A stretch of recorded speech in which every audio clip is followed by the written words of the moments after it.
একটু সময়ের জন্য বাহিরে গেছিলাম।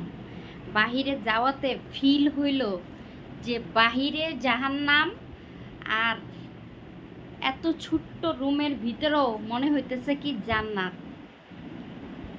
কেন গেছিলাম বাহিরে জানেন? এই যে গাছ পাকা আম, আম আমার অনেক পছন্দের একটা খাবার। নিয়ে আসার জন্য একজনে নিয়ে আসছে, তাই আমি নিয়ে আসলাম।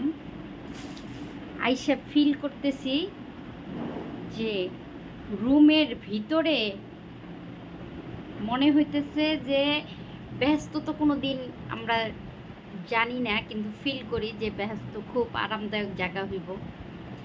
বাহিরেটা এত পরিমাণ গরম তাপমাত্রা, আল্লাহ আল্লাহ মাফ করো মাফ করো, মানুষকে সুস্থ রাখো আল্লাহ।